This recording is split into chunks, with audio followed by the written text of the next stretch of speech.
Mans vārds ir Igo, un es esmu negatīvi noskaņots pret vēja ģeneratoru uzstādīšanu Latvijā, un iemesli ir šādi.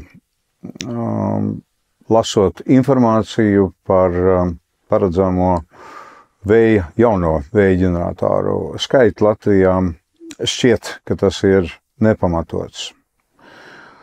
Kas, protams, novadīs pie tā, ka ainava tiks neglābjami sabojāta, un tas, ar ko mēs Latvijā lepojamies, faktiski tiks paslaucīts zem kaideķa, un mēs varēsim par to aizmirst, jeb gluži pretēji, mēs vienmēr braucot pa ceļiem, atrodoties savā īpašumā, vienmēr jutīsimies nērti.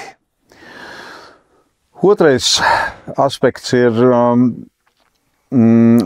potenciāli iespējamā vēja ģeneratoru aizdegšanās, kas var novest pie ļoti nopietniem ekoloģiskiem zaudējumiem. Un, lai arī, protams, tehnoloģijas attīstās un visu to labi saprotam, un tomēr, kā mēs zinām, arī lidmašīnas krīt, vilcieni iet no sliedēm nost, un arī ir bijuši, diemžēl, vēja ģeneratoru aizdegšanās gadījumi. Šādā gadījumā sekas, kuras tiks nodarītas, ļaunums, kas tiks nodarīts dabai un Latvijai, ir gandrīz neparedzams. Manā izpratnē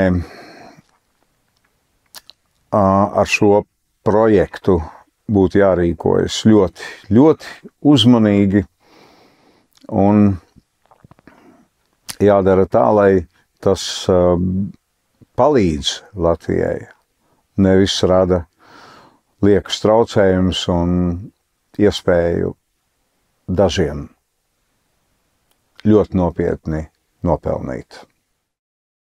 Piesako mums sociālajos tīklos un pievienojas biedrībai Drosme darīt. Aizsargāsim Latvijas dabu un sabiedrību kopā!